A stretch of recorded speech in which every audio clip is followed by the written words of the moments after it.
Hey guys, welcome back. Tonight, we descend into the shadows of medieval discoveries that perhaps should have remained buried, walk beside a woman surviving the Black Death in Florence, witness sacred royal weddings that blur the line between ritual and taboo, and search for the lost labyrinth of Egypt, a city beneath the sand that may still be waiting in silence. This is history for sleep, but not the polished version of knights and crowns. This is medieval dark history, ancient mystery bedtime story territory, where forgotten chambers, plague-stricken streets, sacred bloodlines, and soft-spoken lost civilizations whisper truths that feel both unsettling and strangely calming.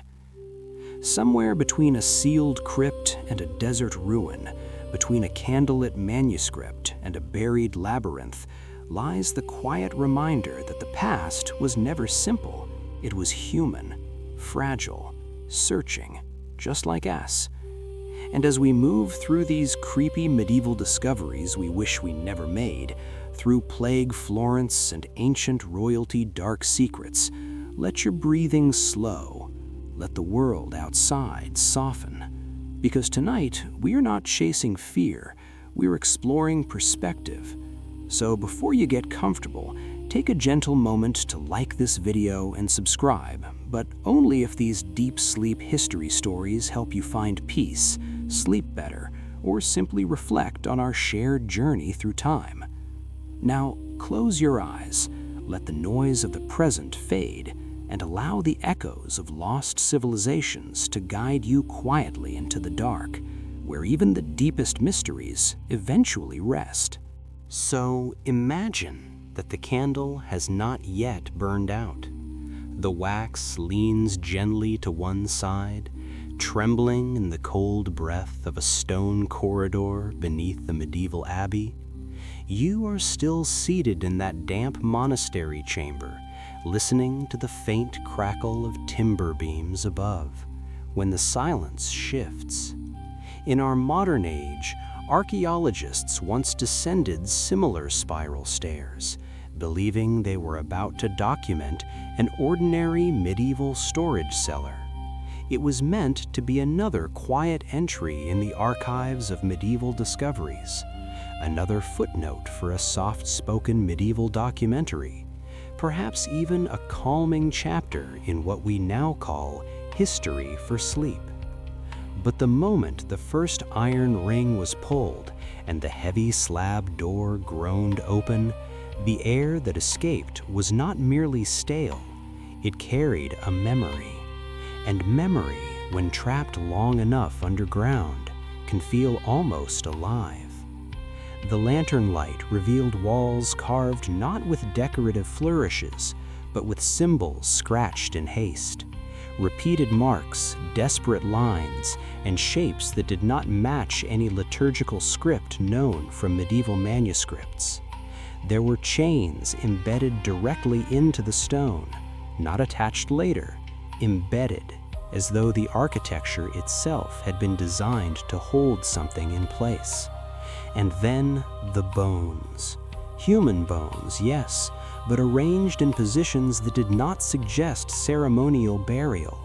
Some were still fixed by rusted iron restraints. Others lay twisted toward the stairwell, fingers hooked against the rock as if they had strained toward the faint promise of air above. In the world of medieval dark history, we often imagine knights, feasts, cathedrals rising toward heaven. We rarely imagine the lower chambers. Yet it is in these chambers that some of the most unsettling medieval discoveries were made. Scholars debated quietly, was this a prison for heretics? A plague isolation cell? A forgotten execution chamber? Or was it something even more fragile and human? A place where fear overruled reason? There were no grand inscriptions declaring guilt, no official seals, only silence, stone, and the evidence of confinement. In bedtime history story traditions, we might be tempted to soften the edges, to call it misunderstanding or superstition, but the marks on the wall told a different story. They counted days. Long, uneven rows of tally scratches suggested time passing slowly in darkness. One corner revealed what may have been a prayer, half erased, as if the writer had lost strength mid-sentence. It is here that the mind wanders gently, not toward horror, but toward empathy. Imagine living in a century where disease had no explanation, where unusual behavior might be labeled possession, where fear of contagion spread faster than truth. In such a world, locking someone away might have felt like protection, not cruelty, but containment. The chains become less theatrical and more tragic.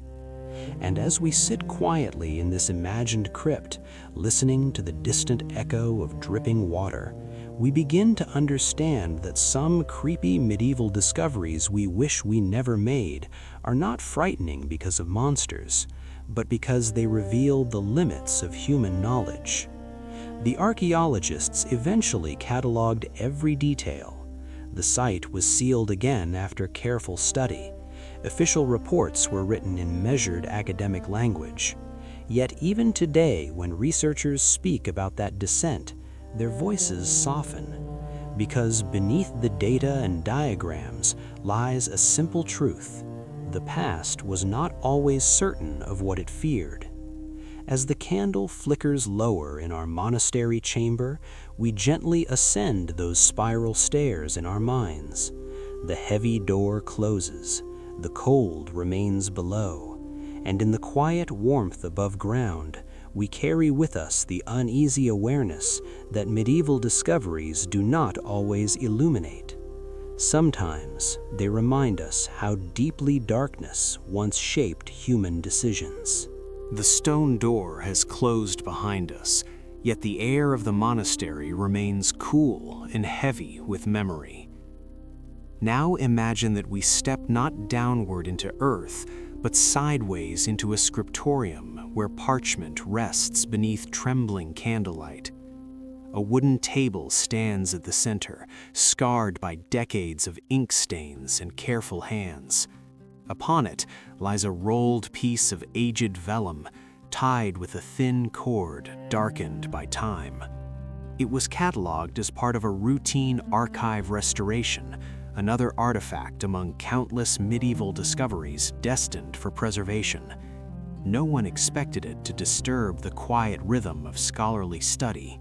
And yet, when the cord was untied and the parchment slowly unfurled, the room grew unusually still. The ink had faded to a brownish hue, but the script remained deliberate, almost intimate. This was not a theological sermon or a royal decree. It was a medical compendium, a bedside guide for treating illness in a century where disease moved like an unseen tide. In the landscape of medieval dark history, medicine was both faith and experiment, prayer and incision. The manuscript described bloodletting in careful measurements, noting how much could be drawn before a patient lost consciousness. It listed concoctions made from crushed minerals, bitter herbs, and substances that today would be considered poison. One passage suggested mixing ash from a deceased body into a tonic, believing that life could be coaxed back by what once held it. To the modern reader, these instructions may seem grotesque, fitting neatly into lists of creepy medieval discoveries we wish we never made.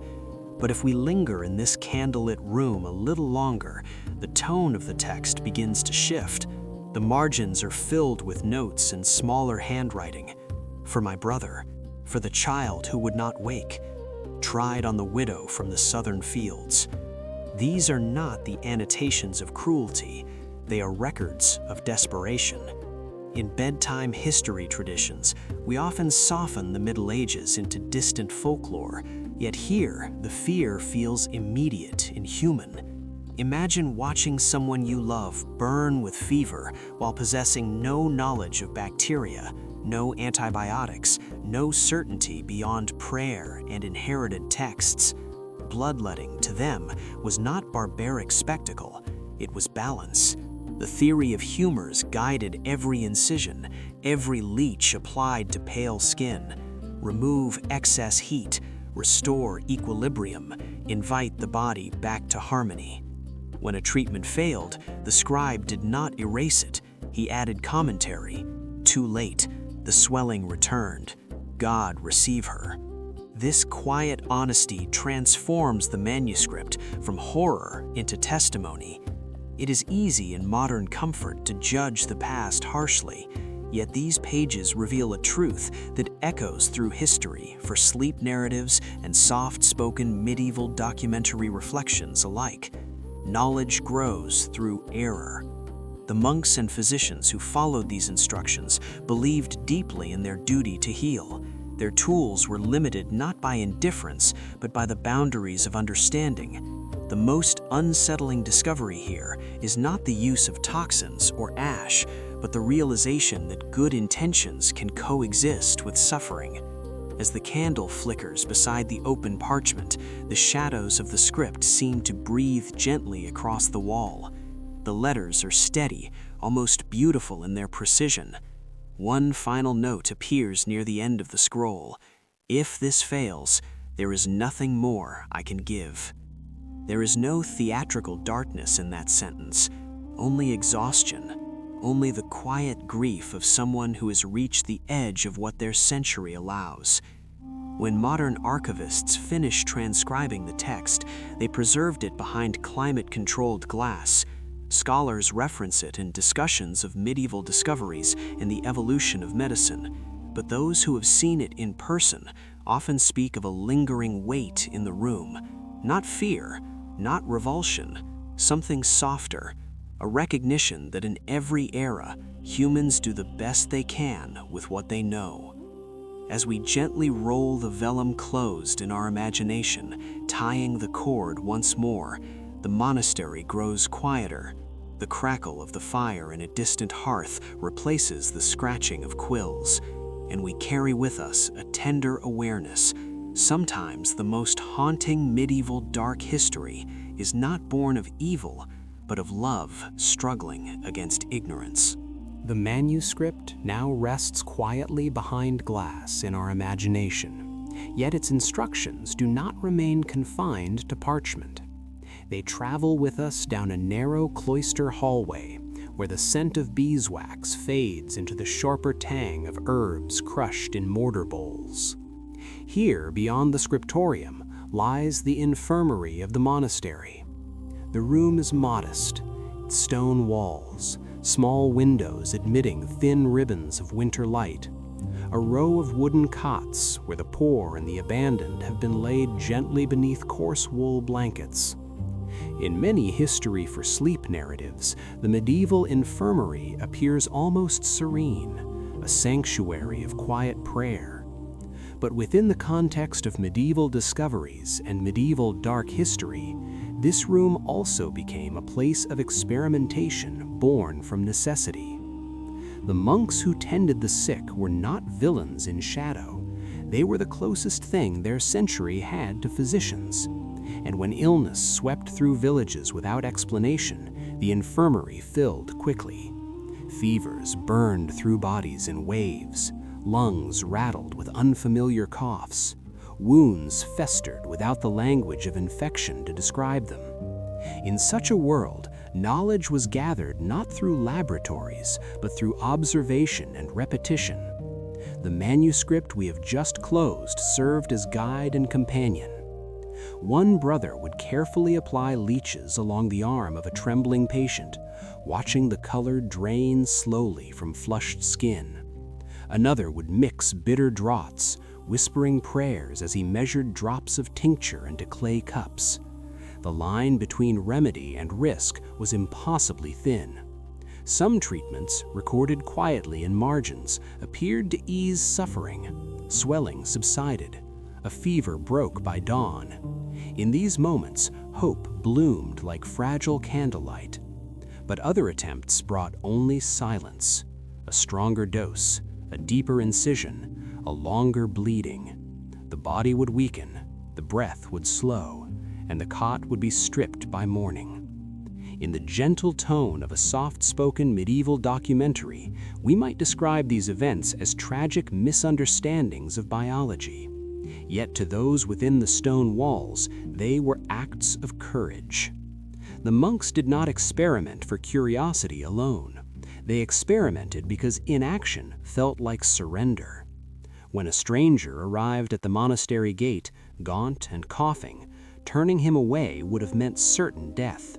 Offering treatment, however uncertain, at least opened the possibility of survival. This is where the emotional heart of creepy medieval discoveries we wish we never made truly rests. Not in cruelty, but in the blurred boundary between compassion and harm. Without microscopes, without anesthesia, without antiseptic knowledge, every intervention carried danger. And yet to do nothing carried its own cruelty. One account from a later chronicler speaks of a young novice who volunteered to test a preparation upon himself before giving it to others. He survived the first night, though violently ill, and insisted the dosage be reduced. Such moments remind us that medieval dark history is rarely a tale of detached experimentation upon faceless victims. It is a story of shared vulnerability. The infirmary air would have been thick with incense, meant to purify unseen forces. Latin prayers murmured softly between instructions. Outside, snow might have fallen silently against monastery walls, indifferent to the drama unfolding within. If we linger here gently, allowing our breathing to slow with the rhythm of the imagined room, we notice something else.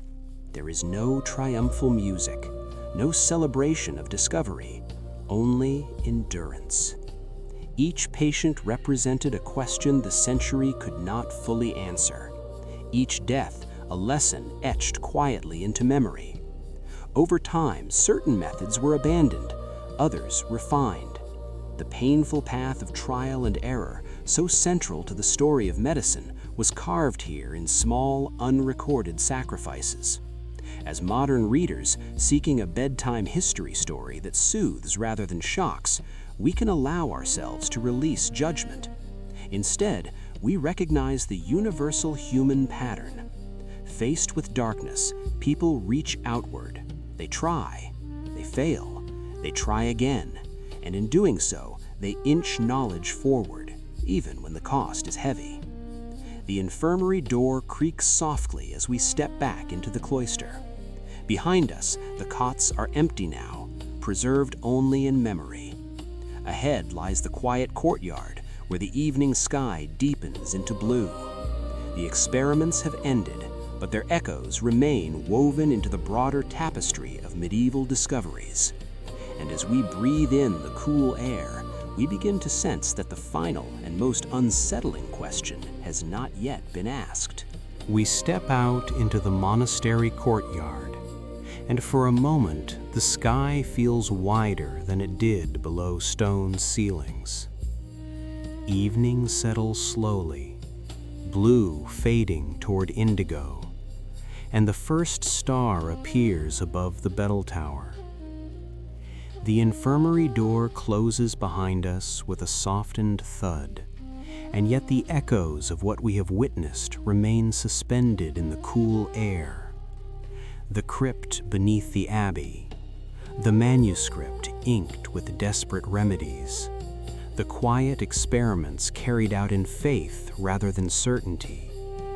These are not simply fragments of medieval discoveries catalogued in academic volumes. They are reflections of a time when knowledge itself felt fragile, when every answer was partial and every remedy uncertain. In the tone of History for Sleep, we allow our breathing to slow as we consider what truly unsettles us. It is not the chains embedded in stone, nor the instructions for bloodletting written on vellum. It is the realization that every century believes it stands at the edge of understanding, only to discover later how much remained hidden. Medieval dark history often feels distant, safely enclosed behind museum glass.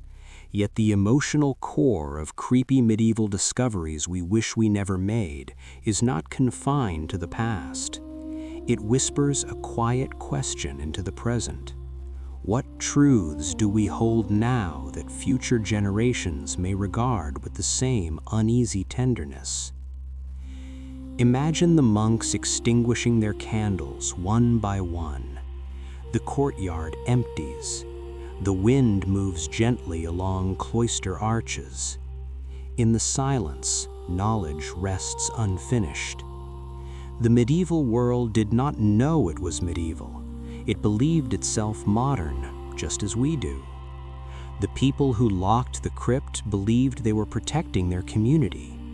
The scribes who described ash and tincture believed they were preserving life. The monks who tested remedies believed they were choosing hope over despair. Each act was shaped by the limits of perception. This is the quiet thread that binds all medieval discoveries together. They reveal not monsters, but humanity navigating darkness with imperfect tools. As a soft-spoken medieval documentary might suggest, the past does not exist to frighten us, but to remind us of continuity. We are not so different from those who walked these cloisters centuries ago. We too interpret incomplete evidence. We too experiment when certainty fails. And sometimes, we too will uncover something that forces us to confront the fragility of our confidence. The heavy stone door of the crypt has been sealed again in our story. The manuscript rests undisturbed. The infirmary beds stand empty beneath moonlight. Yet the question lingers like the faint glow of embers in a dying hearth. How many other chambers remain closed beneath the soil of medieval Europe? How many texts still lie unread in forgotten archives? And perhaps more gently, how many of our own assumptions wait quietly to be revised? In a bedtime history story meant to calm rather than alarm, we do not chase these questions to their sharpest edge. Instead, we let them drift. The fire in the monastery hearth crackles softly. Shadows stretch along stone floors. The night air cools the skin, and with it comes a sense of perspective. The Middle Ages were not an era of constant horror. They were centuries of ordinary people trying to survive uncertainty. The discoveries that unsettle us today are simply moments when their struggle became visible. As we prepare to leave this first chapter behind, we pause once more beneath the open sky. The bell tower stands silent, the stars multiply overhead, and somewhere beyond our view, countless other stories remain buried, waiting patiently in the earth. Not all of them need to be unearthed tonight. Some may remain where they are, woven into the soil of memory. We inhale slowly. The courtyard fades. The monastery becomes a silhouette against the horizon. And in the quiet rhythm of your breathing, the lingering question softens into something less frightening and more contemplative. The past holds shadows, yes, but it also holds the enduring truth that human beings in every century move forward with limited light. That awareness, carried gently into sleep, may be the most important discovery of all. The monastery courtyard fades gently from our sight, and as the stars above it dim in memory, another city begins to form in the quiet theater of your mind. We move south now, away from stone cloisters and into the narrow streets of Florence in the 14th century. The questions left lingering at the end of our previous chapter do not disappear. They travel with us, reshaping themselves into something more intimate. If medieval discoveries revealed the limits of knowledge, then Plague Florence reveals the limits of endurance. Imagine being born not into a palace or a legend, but into a modest household near the Arno River, your life unfolding not in poetry, but in ash. This is where our Plague Florence history for sleep begins, not with statistics or chronicles, but with a woman who has no marble statue, no surviving portrait, only footsteps worn into stone thresholds. She wakes before dawn. The church bells toll, not in celebration, but in warning. Their sound is slower now, heavier, echoing through a city that has grown used to counting the dead. The morning air carries two scents intertwined: smoke from controlled burnings meant to cleanse infected belongings, and sharp herbs crushed into cloth masks. She ties a linen scarf over her nose and mouth, tucking inside it dried rosemary and lavender, believing the fragrance will shield her from invisible harm. In a soft-spoken plague documentary tone, we do not rush this moment. We stay with her as she pours cold water over her hands, rubbing them longer than habit once required. The wooden table in her kitchen stands as it always has, but it feels different now. Once it held laughter, bread shared among cousins, neighbors dropping by unannounced. Now it holds silence. She runs her fingers across its surface as if memory itself could be smoothed back into place. In many Black Death bedtime story retellings, the plague arrives dramatically, a wave crashing over Europe. Yet in daily life, it unfolds in smaller ways. A neighbor's shutter remains closed. A familiar voice does not answer when called. The baker's apprentice coughs behind his sleeve and does not return the next week. This woman does not have the luxury of withdrawing from the world entirely. She is wife, mother, caretaker.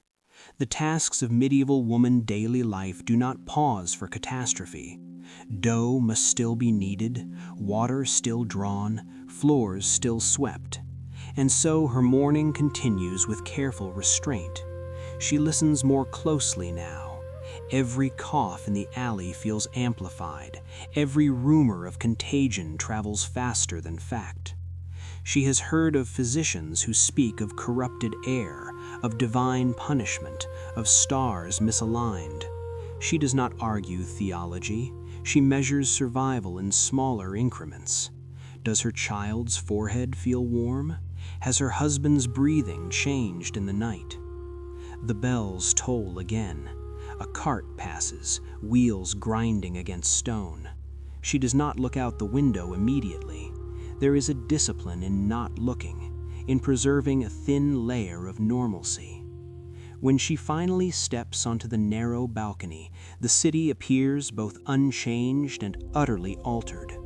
Laundry still hangs between buildings, pigeons still scatter at sudden movement, but there are more gaps now, more doors sealed with wax, more families absent from view.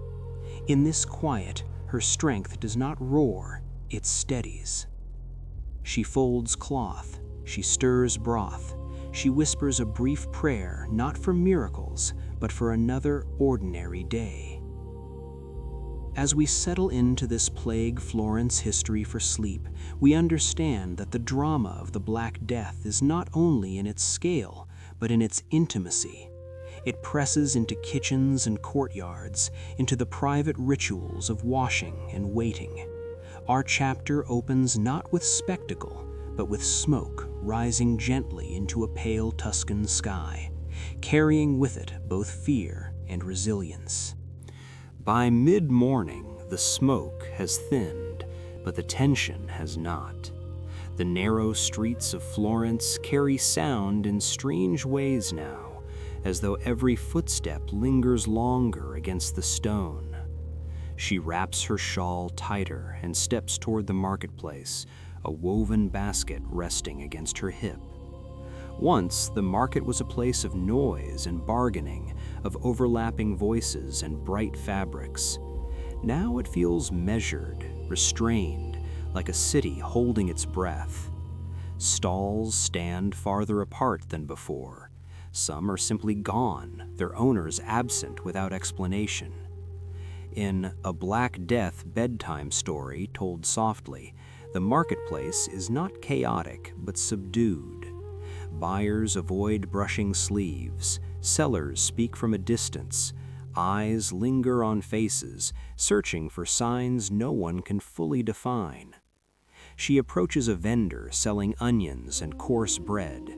He coughs once, quickly, turning away as if embarrassed by the sound. It is a small cough, perhaps nothing at all, and yet it vibrates in the space between them. She hesitates.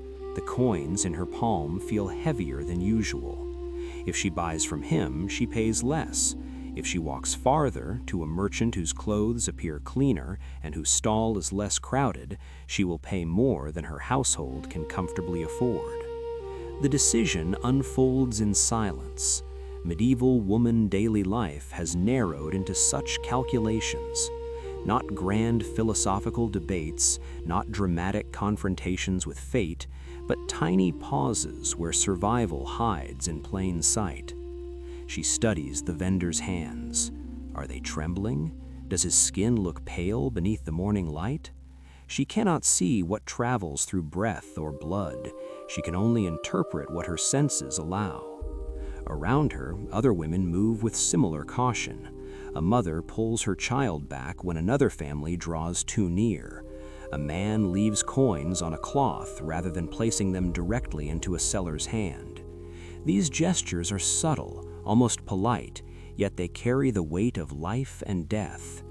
In Medieval Dark History for Sleep Reflections, it is tempting to focus on grand mortality numbers. But here, in this quiet exchange over bread, we feel the pandemic compress into a single heartbeat. She chooses the nearer stall. The onions are firm, the bread smells fresh. She hands over the coins, making sure their fingers do not touch. The vendor nods, gratitude flickering across his face, as though each purchase now carries reassurance that he too is still part of the living city. Walking home, she counts her steps carefully, avoiding the side street where a house was sealed the previous week. Wax crosses still mark its door. The air seems cooler there, as though grief alters temperature itself. At a fountain, she pauses to rinse her hands again, though the water is shared by many. She does not know whether this helps. The act is as much ritual as protection. In a soft-spoken plague documentary, this would be the moment when the camera lingers on small movements, fingers rubbing together, fabric pressed against lips, eyes scanning rooftops. Anxiety does not scream in this world. It hums steadily beneath the surface of ordinary tasks. Back inside her home, she lays out the food and calculates portions. If illness comes, strength will matter. If scarcity deepens, every crust must be stretched. She no longer plans months ahead. She plans days, sometimes hours. And yet, beneath the fear, something steadier persists. She is not paralyzed, she adapts. When rumors spread that certain neighborhoods suffer more heavily, she alters her path. When talk arises of herbal infusions believed to purify air, she tries them cautiously. Each decision is imperfect, each choice carries uncertainty, but the accumulation of these small acts forms a quiet resistance against despair. In medieval dark history, we often search for heroes who confront catastrophe with dramatic gestures. Yet here, heroism resides in hesitation, in careful observation, in the discipline of not surrendering to panic.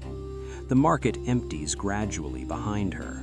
Church bells toll again, softer this time, as though weary. She stands for a moment at her doorway before entering, listening for the familiar rhythm of breathing inside. This is what survival looks like in Plague Florence.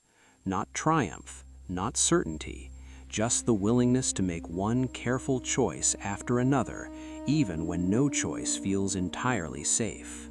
Night falls differently now. Florence does not erupt into song or laughter as it once did when merchants closed their shutters and wine cups were raised beneath lantern light. The city exhales more cautiously. Footsteps echo longer through narrow streets, and doors close earlier, as though darkness itself has grown heavier. From her small window, she watches the last ribbon of dusk fade behind tiled rooftops. A single candle burns beside her, its flame steady but modest, like the kind of hope that does not dare to grow too bright. In a Black Death bedtime story told softly, grief does not arrive with thunder. It settles gradually, almost politely, until it fills every corner of a room. The first loss came quietly, a relative in another quarter of the city. News delivered in a short sentence, carried by someone who avoided meeting her eyes.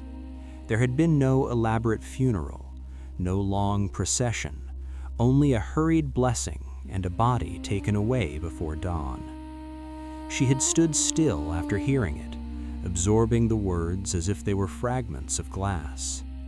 There had been so many rumors that she had almost convinced herself her household might be spared. The second loss did not allow that illusion. This time it was closer, a familiar cough that did not fade, a fever that rose despite cool cloths pressed carefully against skin. She remembered the rhythm of breathing changing, the space between each inhale stretching thin. She remembered the way the room felt smaller, as though air itself were being rationed. In Plague Florence History for Sleep Reflections, we move gently through this moment, not lingering on suffering, but on the texture of helplessness. She did what she could. Herbal infusions steeped longer than usual. Prayers whispered until her voice grew hoarse. She counted heartbeats, as though counting them might anchor them in place. Yet some nights, counting is not enough. The third loss came before the city could even recover from the second. By then, Florence had grown used to the sound of carts rolling after midnight. The wheels did not rush, they creaked, deliberate, tired. Those who carried the dead no longer announced themselves loudly. There was no need. Everyone knew the sound. She heard it from her doorway, standing just inside the threshold, hands clasped tightly together. The rituals shortened with each passing week. Candles burned for less time. Names were spoken more quickly. The exhaustion of collective grief pressed down on the entire city. In medieval woman daily life, mourning did not pause other responsibilities. Bread still needed baking. Water still needed carrying. Children still needed reassurance, even when reassurance felt fragile. She folded a garment that would never be worn again. The fabric held a faint trace of scent, something ordinary and human. She pressed it to her face for a moment, not dramatically, but simply to remember. A soft-spoken plague documentary would allow the camera to rest here, on hands smoothing cloth, on eyes closing briefly before reopening. Sorrow in this world is not theatrical, it is persistent. There are no public speeches about resilience, only private endurance. Florence at night feels hollow. Windows remain dark where light once flickered. Conversations fade quickly indoors. And yet, beneath the hush, life continues in subtle ways. Somewhere a baby cries. Somewhere else a couple whispers about leaving the city. The bells toll again, marking another passing. Each chime lands differently now, no longer a distant sound, but a personal reckoning. She lights another candle. The wax is precious. The flame is not a defiance of death, but a refusal to let memory dissolve too quickly. In medieval dark history, the Black Death is often framed in overwhelming numbers, but numbers cannot convey the weight of a single empty chair at a table. They cannot describe the silence after a familiar laugh disappears. Loss unfolds not as spectacle, but as subtraction, a space where someone once stood, a voice that no longer answers. In the stillness of her home, she does not wail, she does not collapse, she breathes, and in that breathing, fragile and uneven, there remains something remarkable.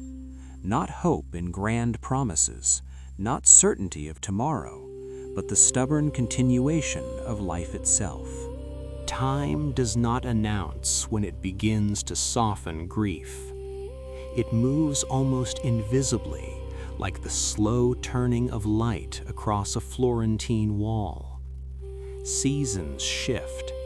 The air grows warmer, then cool again. The relentless tolling of bells becomes less frequent, not because memory has faded, but because the city has fewer names left to call. In Plague Florence, History for Sleep Reflections, survival rarely feels triumphant. It feels gradual. She stands one morning on her narrow balcony and notices something subtle. A stall has reopened in the street below. The baker's door, once sealed, now stands ajar. Children's voices, hesitant at first, echo between buildings. Florence is not restored to what it was. It is thinner, quieter, marked by absence. Yet it is breathing again. She is older now, not dramatically, but in the way grief etches itself gently into posture and gaze. The lines at the corners of her eyes were not there before the plague. Her hands move with the same competence, but there is a new deliberation in every motion. In a soft-spoken plague documentary tone, the camera would linger on these details, not to emphasize hardship, but to reveal continuity. Medieval woman daily life has resumed its rhythm, though altered. Bread rises again in ovens. Fabric is measured and cut. Markets fill cautiously. There is laughter, but it is shorter, as if joy itself remains careful. When officials begin counting the dead, when chroniclers record the scale of the Black Death for future generations, their ink transforms lives into numbers. Thousands lost, tens of thousands. For her, each figure corresponds to a face she once knew. A neighbor who leaned from a window to exchange gossip. A cousin who brought figs in late summer. A friend whose voice once filled the church during hymns. In medieval dark history, the plague is a turning point for Europe, reshaping labor, wealth, and power. But in this quiet household, the turning point is more intimate. It is the moment she realizes she has survived when others did not. Survival carries its own weight. There is gratitude, yes, but also an undercurrent of guilt that has no clear language. Why this house and not the one across the street? Why her child and not another? She does not voice these questions publicly.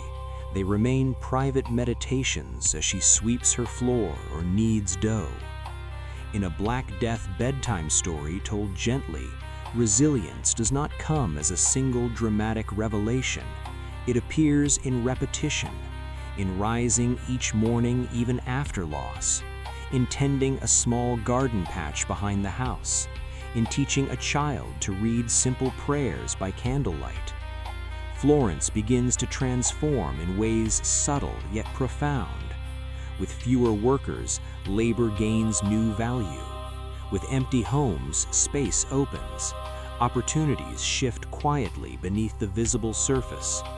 She does not think in economic theories. She thinks in practical adjustments. A new apprentice joins her husband's trade.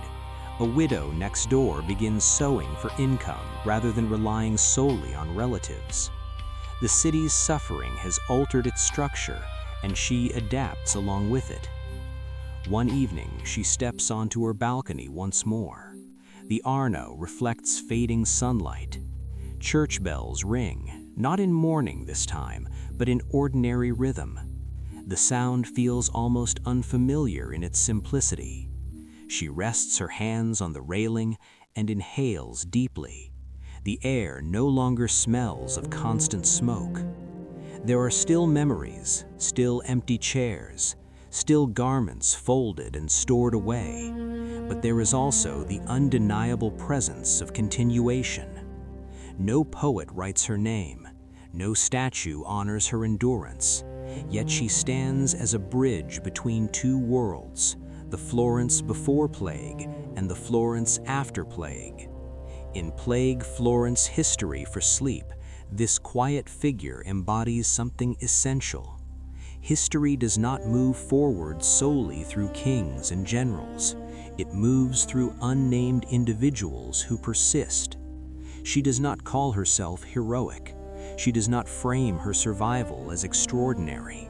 She simply lives. And in that living, she carries memory without allowing it to extinguish tomorrow. As night descends gently over the city once more, we let the image settle. A woman leaning against cool stone, watching lanterns flicker to life across rooftops. Florence has changed. She has changed, yet both remain. The Black Death has carved its mark into medieval dark history, but it has not erased humanity. The steady breath of those who survived becomes the quiet foundation for renewal. In the rhythm of her inhaling and exhaling, we find not spectacle, but continuity. And as you allow your own breathing to slow, you may sense that the true strength of this era was never only in its grand cathedrals or recorded chronicles, but in the silent resilience of those who endured and carried life forward into uncertain dawns. Florence fades into the distance, its quiet resilience settling gently into memory, and we travel further back in time, beyond plague-ridden streets and candlelit kitchens, into palace courts where power wore gold and divinity was spoken as lineage. The endurance of that unnamed Florentine woman reminds us that history is shaped by ordinary survival. Now we enter a different kind of survival, one guarded not by bread and herbs, but by blood. In several ancient civilizations, royal weddings followed patterns that, to modern ears, feel unsettling. A brother marrying his sister, a father binding himself to his daughter in ceremony, an uncle taking a niece as queen. Today, we might label such unions taboo, yet within their own context, they were not framed as moral failure. They were sacred necessity. Sacred incest royal weddings were woven into theology, not scandal. In certain dynasties, the king was not merely ruler, but embodiment of the sun god or descendant of celestial beings. To dilute royal blood through alliances with common families would mean weakening divine legitimacy. And so the family tree did not branch outward, it curved inward. Imagine opening a scroll of ancient royalty dark secrets and tracing lineage lines that loop back upon themselves, generation after generation. Names repeat, titles echo. One queen is simultaneously sister and wife. One prince is nephew and son. The pattern feels almost geometric in its precision, like an intricate design carved into temple walls. In a soft-spoken ancient civilization's narrative, we approach this carefully, not with shock, but with curiosity. These unions were not impulsive, they were deliberate political theology. In ancient Egypt, pharaohs aligned themselves with gods who married siblings in myth. To mirror divine relationships in human royalty reinforced cosmic order. In certain regions, similar patterns appeared under different names. The logic was simple. If divinity flows through blood, then that blood must remain undiluted. When priests recorded these sacred incest royal weddings, they did so with reverence. Ceremonies unfolded with incense, chanting, gold jewelry heavy against linen skin. They were blessings, not whispers of shame. The palace corridors did not echo with scandal, they echoed with hymns. In History for Sleep, Taboo Reflections, what unsettles us most is not the act itself, but the shift in moral frame. The same relationship that today triggers alarm once signified continuity and stability. Imagine a royal court gathered beneath towering columns painted with celestial scenes. Courtiers bow as siblings exchange vows. The air carries fragrance of resin and myrrh. To the assembled witnesses, this is not transgression, it is reassurance. The cosmos remains intact, the gods remain satisfied, the throne remains secure. As we move gently through these ancient royalty dark secrets, we begin to understand how belief can reshape instinct. Family bonds, which elsewhere signal nurture and boundary, here signal sovereignty. The family becomes both political structure and sacred vessel. This is not a story of cruelty performed in shadows, it is a story of conviction performed in daylight. And yet, beneath the ceremonial splendor, the human element remains. Brothers and sisters who once played as children now stand as king and queen. Cousins raised in proximity step into marital roles scripted long before they understood them. Their lives were not written in personal freedom, but in dynastic obligation. The family tree, looping tightly, becomes both shield and cage. In the quiet cadence of a soft-spoken ancient civilization's reflection, we let the incense smoke drift upward and ask not whether they were right or wrong by modern standards, but how deeply belief can define what feels natural.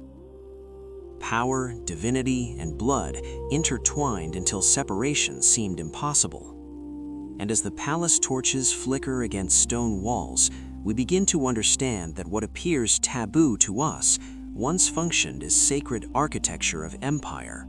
So in palace walls, where gold reflects torchlight and incense hangs like a soft veil in the air, preparations begin long before the bride speaks a single word. She has known, in some quiet and unspoken way, that this day would come, not because she chose it, but because it was woven into her lineage from birth. In sacred incest royal weddings, destiny was rarely romantic, it was structural. The princess we imagine here is not a symbol of rebellion or tragedy in dramatic tones. She is observant, thoughtful, raised to understand that her body is not only her own, but a vessel of continuity. In soft-spoken ancient civilizations' reflections, we do not rush her story. We linger in the chamber where attendants braid her hair with gold thread. They move gently, respectfully, as though the ritual itself demands calm. She does not weep openly, not because she feels nothing, but because emotion in a royal court is carefully measured. Outside the chamber, priests rehearse hymns invoking gods who themselves married within divine families. In this world, sacred incest royal weddings mirror mythology. The gods wed siblings, so kings must do the same. The sky above the palace seems unchanged, vast and indifferent. Yet within these stone corridors, the weight of ancient royalty's dark secrets presses softly on every breath. She remembers playing in palace gardens with the brother who will soon become her husband. They chased each other between columns, shared lessons in reading sacred scripts, learned the same hymns. Now those childhood memories fold into a new script. When she looks at him during the ceremony, she sees both familiarity and transformation. He is no longer simply her sibling, he is the living embodiment of divine authority, and she is expected to stand beside him as both queen and confirmation of sacred blood. In History for Sleep taboo narratives, it is tempting to overlay modern outrage upon ancient contexts. Yet inside this palace, there is no sense of scandal. Courtiers bow, musicians play softly. The marriage contract is inscribed with reverence. For the assembled witnesses, this union strengthens cosmic balance. The concept of choice, as we define it today, does not occupy the same space in her mind. Her freedom is not framed as independence from tradition, but as fulfillment of it. And yet, in the quiet spaces between ritual chants, there may be private questions. If divinity depends on blood remaining pure, what happens if blood rebels? If destiny is predetermined, where does personal longing reside? She may not articulate these thoughts aloud. Royal daughters are trained in composure, but the human mind always carries layers beyond ceremony. As incense curls upward, she inhales slowly, grounding herself in the only certainty she knows: survival within structure. Ancient royalty dark secrets often conceal the reality that palaces are not only symbols of power, but environments of confinement. The corridors are wide, yet boundaries are invisible and firm. The wedding feast that follows glitters with abundance. Goblets reflect torchlight, guests toast divine favor.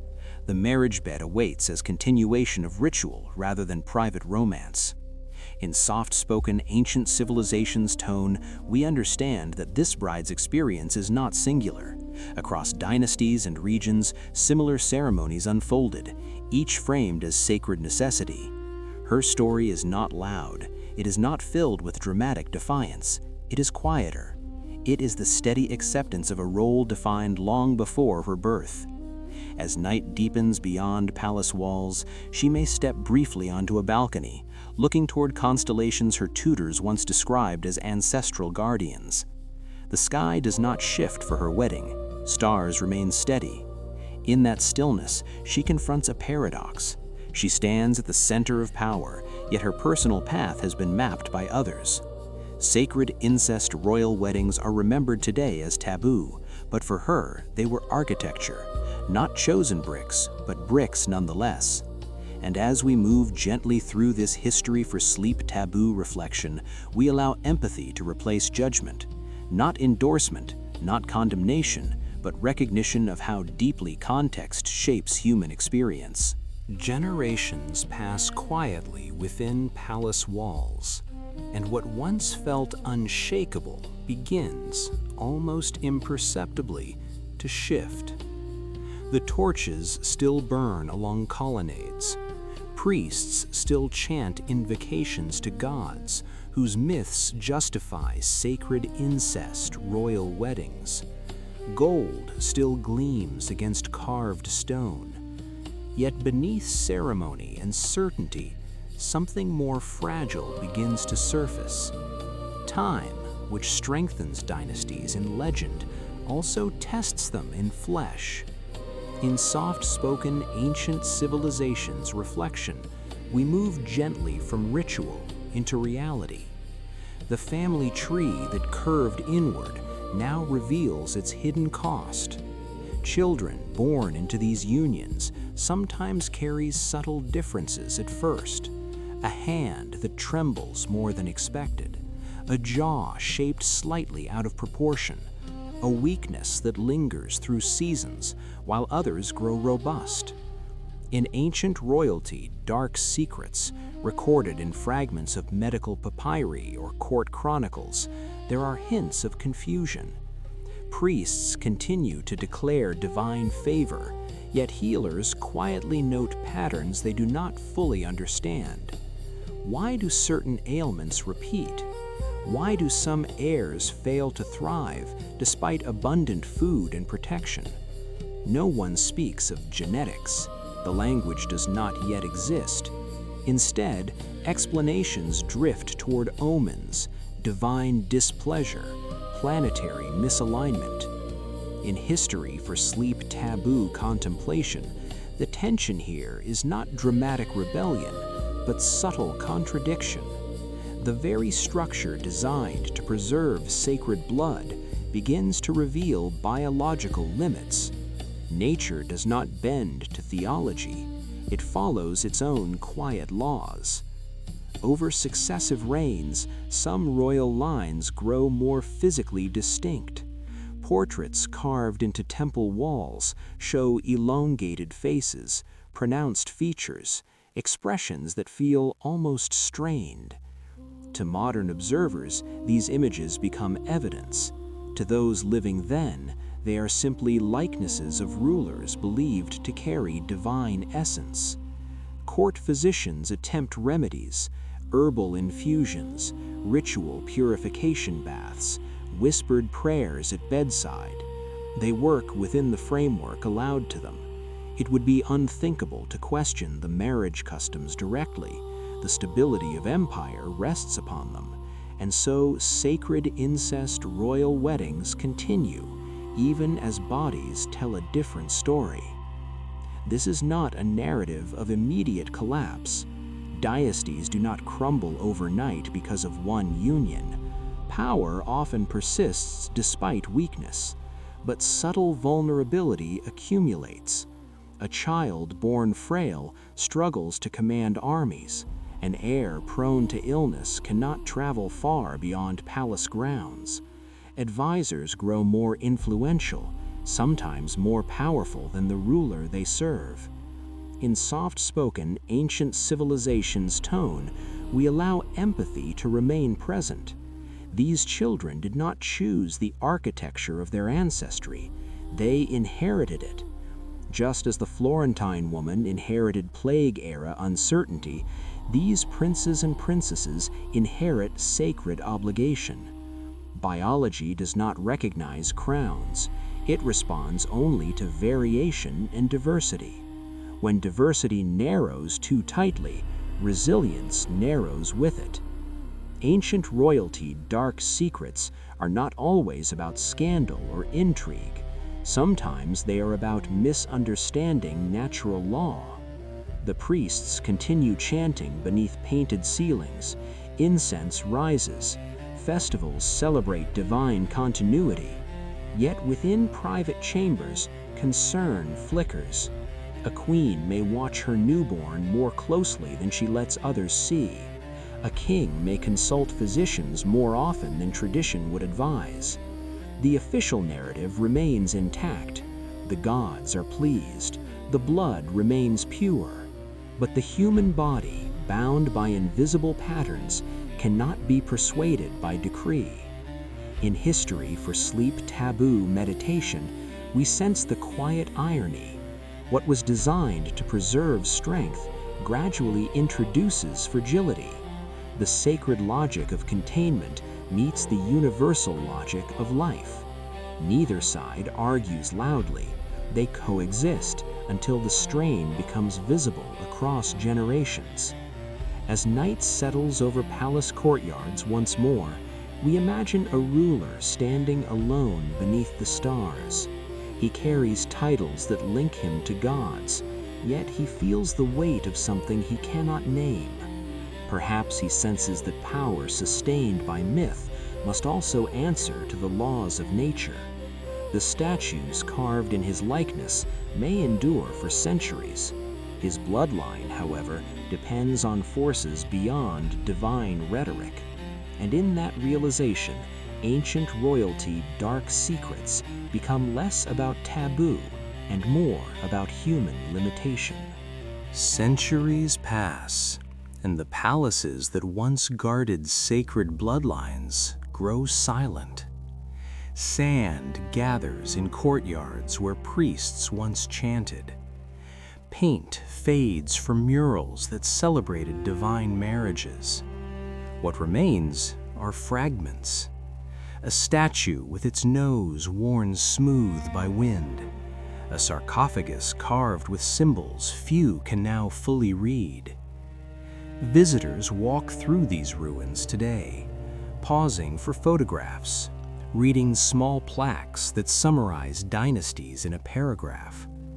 Sacred incest royal weddings are often reduced to a single line of explanation, a curiosity, a dark footnote among ancient royalty's dark secrets. Yet stone, even when broken, holds memory. In soft-spoken ancient civilization's reflection, we slow our pace among these remnants. Imagine standing inside a vast temple hall where columns rise like frozen trees. Light filters through gaps in collapsed ceilings. Dust floats gently in warm air. The silence here is different from Florence during Plague. It is not heavy with fear. It is spacious. You can almost hear the echo of footsteps from centuries ago. A king once walked here who was simultaneously brother, husband, uncle. A queen once stood beside him who had learned to hold both familiarity and ritual distance in her gaze. Their statues, though weathered, still carry traces of carefully carved features. To modernize, some of those features hint at the biological strain described in later chronicles. To their contemporaries, those same features signify divine uniqueness. In History for Sleep taboo contemplation, we let judgment soften into curiosity. These unions were not hidden scandals whispered in corridors. They were proclaimed as sacred architecture of power. The ruins do not shout accusation. They whisper complexity. Tourists move on, their conversations drifting between languages. Few pause to imagine the private nights behind ceremonial splendor. In a palace chamber lit by oil lamps, a ruler might have removed his crown and sat alone, titles set aside for a moment, responsibilities heavy but invisible. He may have looked upward through an open lattice toward constellations once invoked as ancestors. Did he ever question whether the gods truly demanded such unions? Or did belief wrap so tightly around him that doubt felt like treason against the cosmos itself? Ancient royalty's dark secrets rarely present clear villains. They reveal systems. Systems built upon myth, reinforced by ritual, sustained by collective acceptance. Sacred incest royal weddings endured not because individuals craved taboo, but because entire societies agreed upon their necessity. And yet, systems shift. As empires fall and new philosophies rise, what was once sacred becomes controversial, then forbidden. The statues remain as witnesses to changing moral landscapes. In soft-spoken ancient civilizations' tone, we sense the continuity between past and present. Every era holds practices later generations will struggle to understand. The Florentine woman endured plague shaped by limited medical knowledge. These royal families upheld bloodlines shaped by limited biological understanding. Context frames action. Stone preserves it. Standing among broken monuments, you might notice something gentle. Wind moves freely where walls once confined it. Light reaches spaces that were once shadowed by authority. Time has softened edges that once felt immovable. The ruins do not defend their customs, they simply exist, reminders that human conviction, however intense, is always temporary against the vastness of centuries. In History for Sleep taboo meditation, we close our eyes briefly and imagine those ancient nights once more. A king, also a brother, also a husband, gazes at the sky. The stars remain distant and unchanged. They do not confirm or deny the rituals below. They shine impartially, as they did over Florence during Plague, as they do now over modern cities. Sacred incest royal weddings fade into academic discussion. Ancient royalty's dark secrets become subjects of research rather than living law. The statues crack, but they do not vanish. They teach quietly. Power seeks permanence. Biology seeks balance. Belief seeks reassurance. And humanity across all ages moves between those forces, sometimes in harmony, sometimes in tension. As evening settles over the ruins, the air cools. Shadows lengthen across fractured stone. The palace is no longer a seat of command. It is a memory in landscape. And in that memory we find neither condemnation nor celebration, but reflection. The past does not ask for approval. It asks to be understood within its own light. And as you allow your breathing to slow once more, the image of broken statues beneath open sky becomes less unsettling and more contemplative. Civilizations rise, customs evolve, the stars remain. The broken statues fade behind us, their stone faces turned toward an open sky that has outlived empires. And our path shifts once more, this time toward the desert, where memory does not simply erode, but disappears beneath sand. If royal bloodlines once tried to preserve permanence through ritual, here we encounter something different. A structure said to have been so vast that even pyramids seemed modest beside it, and yet it vanished. Herodotus wrote of it as though describing a marvel beyond proportion, a labyrinth in Egypt with countless chambers, corridors crossing and recrossing in bewildering patterns, walls carved with sacred scenes, and subterranean passages leading to rooms that guarded secrets too solemn to be entered lightly. In Egyptian Labyrinth History for Sleep Reflections, we approach his words as one approaches a half-remembered dream. The details feel vivid and uncertain at the same time. Did he truly see such a structure, or was he guided through only fragments, filling the rest with imagination? Ancient travelers often wove observation and wonder together. Herodotus described halls so numerous that he believed them to surpass the pyramids in complexity. He spoke of upper levels and hidden lower chambers, of crocodile-filled lakes nearby, of walls adorned with carvings that recorded dynasties and divine order.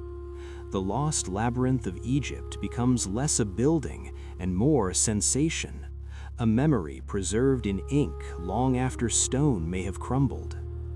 In soft-spoken, Lost Civilizations reflection, we allow the desert wind to move gently through our thoughts.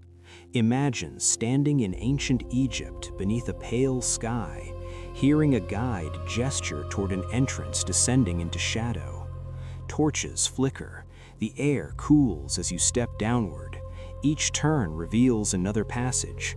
Each doorway opens into a chamber that seems both deliberate and disorienting.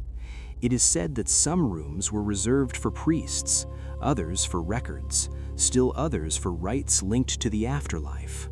Whether embellished or accurate, the narrative has endured for millennia.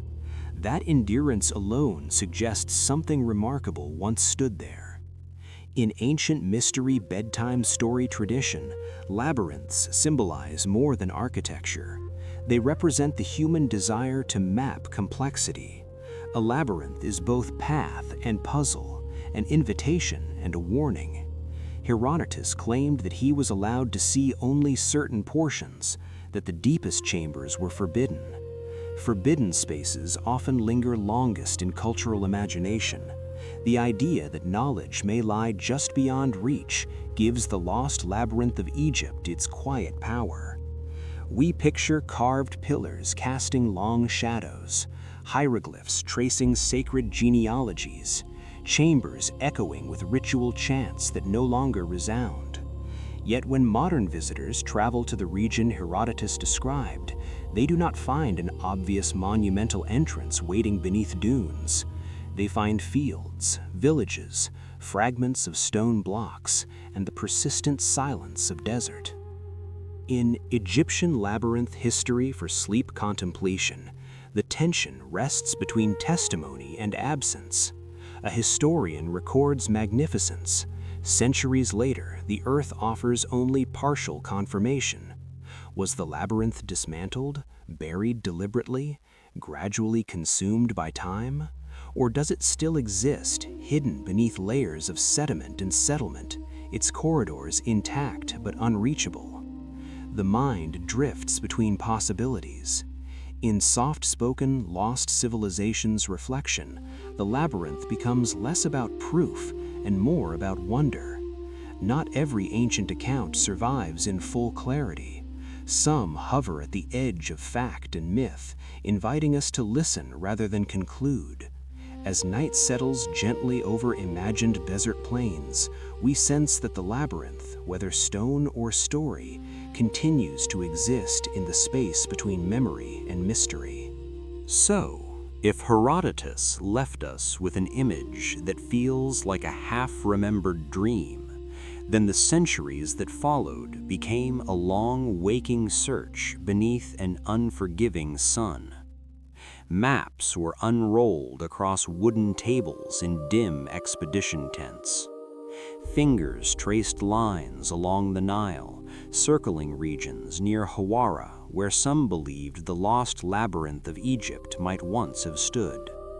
Scholars compared ancient texts, debating measurements, translating phrases again and again, hoping that a single overlooked word might narrow the field. In Egyptian labyrinth history for sleep reflection, the search itself becomes part of the story, almost as compelling as the structure it seeks. The desert has a habit of keeping secrets without malice. It does not conceal with intention, it simply covers, layer upon layer, until what was once monumental becomes indistinguishable from landscape. Explorers in the 19th century arrived with confidence that archaeology could reveal everything.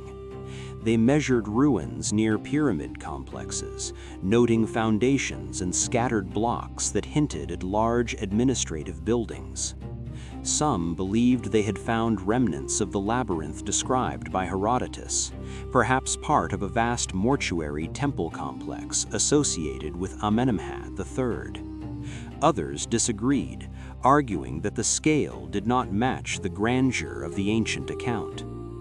In soft-spoken, lost civilizations tone, we observe how certainty shifts like dunes. One generation declares discovery, the next questions it. Excavations began and stopped, resumed and abandoned. Political changes, funding shortages, and the sheer difficulty of working beneath relentless heat slowed progress. Each trench opened in hope often revealed only fragments: a carved stone, a collapsed wall, pottery shards, inscriptions too damaged to interpret fully. And yet even fragments carry resonance. When a stone block emerges bearing unfamiliar markings, hearts quicken. Could this be part of the labyrinth's outer corridor? Could we be standing on the roof of a buried city? In ancient mystery bedtime story cadence, these moments are not loud with triumph. They're quiet, almost reverent. Workers brush sand away carefully, revealing edges shaped by hands long gone. But the desert responds with equal patience. Winds rise, sand drifts back, trenches refill if left unattended. It is as though the earth negotiates with those who dig, allowing glimpses but rarely surrendering entirely. The lost labyrinth of Egypt thus becomes a dialogue between persistence and concealment. Modern technology adds new layers to the search. Ground-penetrating radar sweeps across fields. Satellite imagery highlights subtle aerations in soil density. Researchers analyze anomalies, comparing them with ancient descriptions. Some patterns suggest vast subsurface structures, others dissolve upon closer inspection. In Egyptian labyrinth history for sleep meditation, we notice how hope must remain balanced with restraint. Not every anomaly is a corridor. Not every foundation is a gateway to myth. There have been moments when headlines declared imminent discovery, only for later analysis to temper expectations. Such cycles do not diminish the mystery, they deepen it. Each failed confirmation reminds us how much remains hidden beneath even well-studied landscapes. Villages now stand where ancient temples once rose. Children play football above ground that may conceal foundations carved thousands of years ago. Farmers plow soil that might rest atop collapsed halls described by Herodotus. The ordinary overlays the extraordinary without ceremony. In soft-spoken Lost Civilizations reflection, we find something humbling in that overlap. Human memory depends on fragile records. Earth memory depends on pressure and sediment. Between them lies uncertainty. Explorers who devoted their lives to finding the labyrinth often faced skepticism. Critics argued that Herodotus exaggerated, that the labyrinth was simply a complex administrative center misinterpreted through awe. Others insisted that time and reuse of stone erased visible traces. Both explanations may hold truth. Monumental structures are sometimes dismantled for building materials. Blocks from one era become walls for another. The labyrinth, if it existed in the form described, may have been gradually taken apart, its stones repurposed, its grandeur diffused into countless later constructions. The search, then, is not only for corridors, but for context. In ancient mystery bedtime softness, we imagine archaeologists pausing at sunset, their shadows stretching across sand. Tools are set aside, the air cools, conversation quiets. Beneath their feet, layers of history rest undisturbed for now. Whether the labyrinth sleeps intact or only in memory, the act of seeking it reveals something essential about us. We are drawn toward what is partially hidden. We long to confirm that grand narratives rest upon tangible foundations. And yet the desert teaches patience. It does not yield to urgency. It reveals on its own rhythm. As night settles over excavation sites, the stars emerge above the Nile Valley, indifferent to scholarly debate. The same stars once shone over priests who may have walked labyrinthine halls. They now shine over researchers scanning data screens. Time stretches between them, vast and continuous. The search continues, not as conquest, but as quiet inquiry. The search across sand and stone slowly shifts into something quieter, more inward. What if the lost labyrinth of Egypt is not only a structure waiting to be uncovered, but a metaphor waiting to be understood? In Egyptian Labyrinth History for Sleep Reflection, we allow the idea to unfold gently. Imagine that beneath the desert lies not merely corridors of limestone, but a carefully arranged memory of an entire civilization. Not a random scattering of rooms, but an intentional architecture of thought.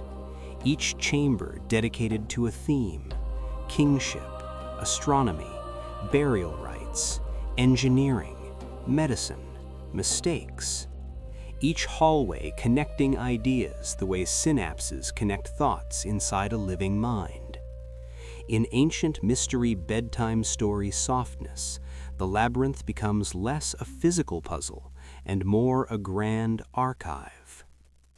Ancient Egypt was a culture deeply concerned with preservation. Bodies were mummified to endure beyond decay. Names were carved in stone to resist forgetting. Myths were inscribed on temple walls so that divine narratives would not dissolve into rumor. It is not difficult to imagine that such a civilization might conceive of a monumental structure designed to store and protect its accumulated knowledge. The lost labyrinth of Egypt could have served as a ceremonial archive, a sacred repository beneath the sunlit temples. Herodotus described halls adorned with carved reliefs depicting dynasties and gods. If we listen carefully in soft-spoken Lost Civilizations tone, we hear more than exaggeration. We hear the echo of a society determined to inscribe itself into eternity. A labyrinth is an unusual choice for memory. Unlike a simple library, it requires navigation. It demands patience. It disorients before it reveals. Perhaps that was the point. Knowledge, especially sacred knowledge, was not meant to be accessed casually. Priests may have guided initiates through corridors that symbolized spiritual progression. Each chamber entered only after ritual preparation, each wall a lesson carved in stone. In History for Sleep meditation, we consider how different this is from our modern approach to information. Today, knowledge flows instantly across screens. Ancient civilizations encoded meaning into architecture itself. The very act of walking became part of understanding.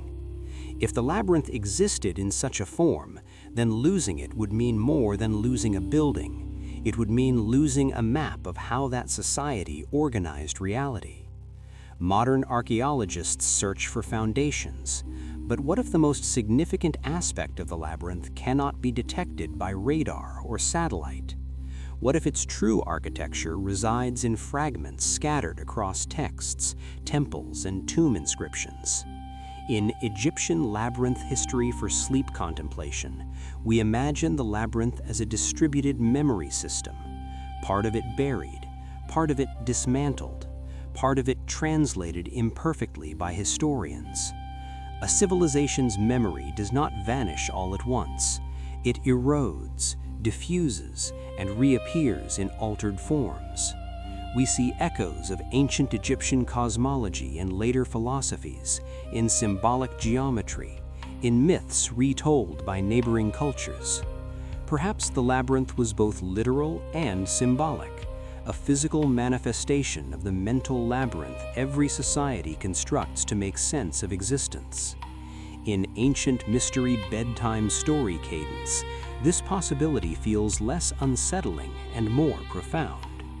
Instead of fearing what might be hidden below, we begin to reflect on what has already surfaced. Fragments of papyri detailing medical treatments, star charts aligning temples with constellations, legal codes regulating daily life. These are rooms of the labyrinth that have reached us through time. Others may remain sealed. And if one day a vast subterranean complex were definitively uncovered, what would we hope to find? Confirmation of Herodotus's awe, or evidence that ancient architects achieved a complexity we have underestimated? There is also another question, one that lingers quietly. What if the labyrinth contained not only triumphs, but admissions of error? Records of failed experiments, rituals later abandoned, decisions that led to suffering. Civilizations, like individuals, curate their memories. They highlight achievements. They conceal embarrassment. A labyrinth hidden beneath earth might have been both sanctuary and vault. In soft-spoken Lost Civilizations reflection, we allow ourselves to consider that some knowledge fades not because it is destroyed, but because it no longer serves those who inherit it. The idea that beneath layers of soil lies a carefully structured memory of humanity can feel overwhelming, yet it can also feel comforting. It suggests continuity. It implies that even if structures collapse, the intention to understand persists. The labyrinth, whether buried stone or metaphorical design, reminds us that civilizations attempt to organize chaos into pattern, and sometimes the pattern survives in ways the builders never predicted. If the labyrinth is memory arranged in stone, then tonight we rest above memory we may never fully retrieve. The search, the speculation, the shifting dunes all settle into a quieter awareness. Somewhere across the wide expanse of Egypt, beneath cultivated fields, beneath narrow roads, beneath villages where lamps glow softly in evening windows, there may lie corridors no human foot has touched for thousands of years. The lost labyrinth of Egypt does not need to be confirmed to exert its presence. Its possibility alone reshapes how we perceive the ground beneath us. In Egyptian Labyrinth History for Sleep reflection, we allow that awareness to become gentle rather than restless. When Herodotus described countless chambers, he may not have imagined that centuries later, readers would listen to his words in distant lands, long after empires rose and fell. His account traveled farther than stone. It survived in manuscripts copied by careful hands, preserved in libraries, translated into languages he never knew. The physical labyrinth may have dissolved, but the narrative endured. That endurance is its own kind of architecture. In soft-spoken, lost civilizations tone, we consider how many structures once dominated landscapes only to be forgotten by name. Temples buried by earthquakes, cities abandoned after drought, archives burned or dismantled, and yet human life continued above them. Children were born, crops were harvested, new buildings rose over foundations no longer recognized. The earth carries layers without complaint. In ancient mystery bedtime story cadence, we imagine lying down in a modest house somewhere in the Nile Valley. The air is cool, night insects hum faintly. Beneath that quiet dwelling, perhaps many meters below, stone blocks align in patterns unseen. Perhaps not. The uncertainty itself becomes part of the meditation. If such a labyrinth exists intact, it waits without urgency.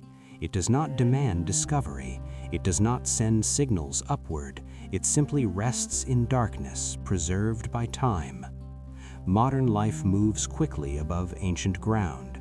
Cars pass, phones glow, conversations drift into sleep. Rarely do we consider how many lost civilizations rest beneath familiar terrain.